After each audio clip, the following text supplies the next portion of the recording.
ને મિત્રો મજામાં. મિત્રો આપણે મેથ્સની અંદર ખાસ કરીને અત્યારે 10મા ધોરણની અંદર સમાંતર શ્રેણી ચેપ્ટર આવે છે એનું જે વૈવિધ્યસભર સમ્સ છે એ બધા જોઈ રહ્યા છીએ અને મારી ઈચ્છા એવી કરી કે કંઈક નવું એમાંથી શું મળી શકે એ આપણે સાથે રહીને શોધીએ. જેમ કે એક શ્રેણી જે 1 1 2 3 5 8 13, તો આ શ્રેણીનું નામ શું?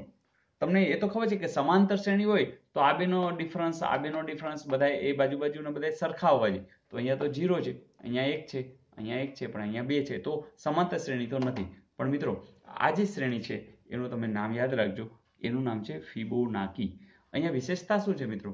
એટલી જ છે કે આનો નાનો સરવાળો કરો, 1 ને 1 2 અહીંયા આવશે, 2 ને 1 તો અહીં 3 આવશે, 3 ને 2 તો અહીં 5 આવશે, 3 ને 5 તો 8, 5 ને 8 13, 13 ને 8 તો હવે 21. તો આ જે શ્રેણી છે એને ફિબોનાકી શ્રેણી કહેશું અને એ બરોબર યાદ રાખજો.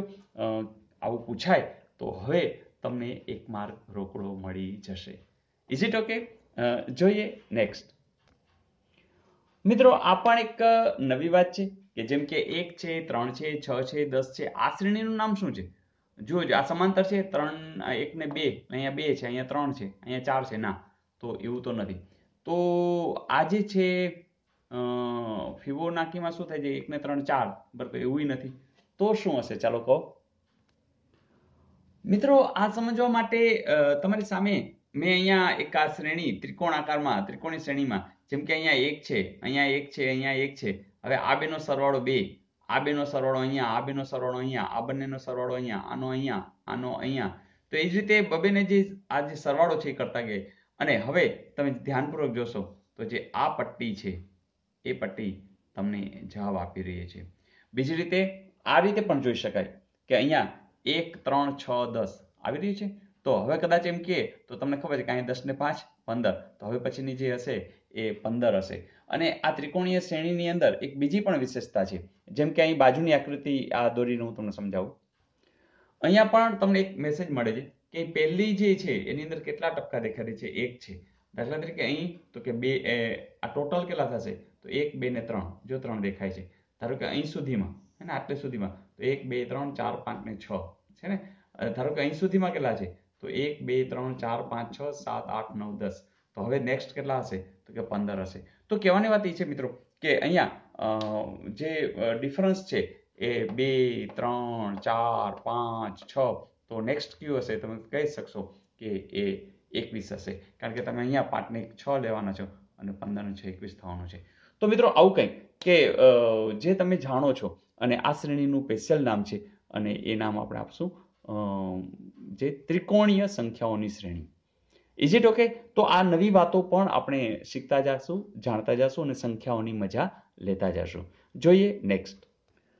મિત્રો પ્રશ્ન સાવ અલગથી પૂછ્યો છે કે ત્રિકોણીય સંખ્યાઓની શ્રેણીમાં 12મું પદ કયું હશે? મિત્રો આવો પ્રશ્ન પૂછાય ને તો મારા ખ્યાલ મુજબ બધા મિત્રો ગભરાઈ જાય અથવા તો મૂંઝાઈ જાય અથવા તો સાચો જવાબ ન શોધી શકે. પણ મિત્રો તમે લોકો તો પરફેક્ટ જવાબ આપી દેશો, કારણ કે તમારી પાસે સૂત્ર હશે અને સૂત્ર સાવ સિમ્પલ છે કે આ ત્રિકોણીય સંખ્યાનું જો શોધવું હોય ને તો tn એટલે શું? તો સાવ સિમ્પલ, n × n+1/2. બસ પતી ગયું. તો આમ જોઈએ તો અહીંયા tn એટલે 12 મૂકી દેશો, 12 + 1 એટલે 13/2, અને તમને ખબર છે કે આ ઉડી જશે એટલે 6 દુ 12, તો 13 છક, તો તમને ખબર છે 78. તો આ જવાબ મિત્રો. તો આવું ક્યારેય પણ પૂછાય તો હવે તમે શ્યોર હશો, કારણ કે ત્રિકોણીય સંખ્યાઓની શ્રેણીનું વળી કયું સૂત્ર હશે તો હવે તમને જાણો છો. અને મેં તમને જે પેટર્ન આપી એ પ્રમાણે પણ ટ્રાય કરજો તો એ આવશે 78. તો મજા આવી દોસ્તો. તો સતત કંઈક નવું શીખતા રહેશું અને પછી આપણે પેપર કાઢનારને કહેશું કે હવે તમારે પૂછવું હોય તે પૂછો. તો જોઈએ ગઈકાલનું હોમવર્ક. મિત્રો આવું પૂછ્યું હતું કે જો કોઈ સમાંતર શ્રેણી માટે SM એટલે m પદોનો સરવાળો એ જ n પદોનો સરવાળો હોય અને પાછા m અને n તો સરખા નથી. મિત્રો આવું શક્ય લાગતું જ નથી ને? વાત સાચી છે કે આ શ્રેણી બીજું કોઈ ન હોય, 0 0 0, બરાબર ને? આ 0, બરાબર, તો આ જ હોય. અને એનો અર્થ કે ગમે એટલા પદોનો સરવાળો કરશો જવાબ શું હશે? 0. એટલે કે આ. તો મિત્રો 0 છે એ આનો જવાબ આવશે, કારણ કે અન્ય કોઈ વિકલ્પ અહીંયા બંધ બેસશે નહીં. તો મજા આવી. ચલો આજનું પણ હોમવર્ક જરા જોઈ લઈએ. પ્રશ્ન આવો છે કે એક સમાંતર શ્રેણી છે 5, 9, 13, 17 વગેરે વગેરે સમાંતર શ્રેણી, એમાં ખાલી જગ્યા એ પદ રહેલું છે. મતલબ કે 203, 1601, 802, 904 માંથી કોઈ એક પદ આની અંદર છે તો અહીંયા છે એટલે પદ રહેલું છે, એટલે કે કોણ છે, કઈ સંખ્યા છે એ તમારે શોધવાનું છે. અથવા તો આપણે પદની જગ્યાએ સંખ્યા લખી, બરાબર ને? તો આ સંખ્યા રહેલ છે, તો કઈ સંખ્યા રહેલ છે આ શ્રેણીમાં એ તમારે ફાઇન્ડ આઉટ કરવાનું છે.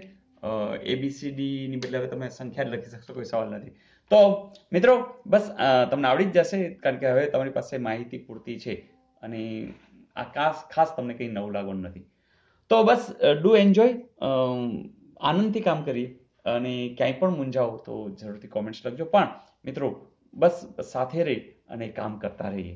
તો કાલે વધુ તૈયારી સાથે મિલતે હૈ બ્રેક કે બાદ. હા, કોમેન્ટ્સ લખવાનું ભૂલાય નહીં. આવજો.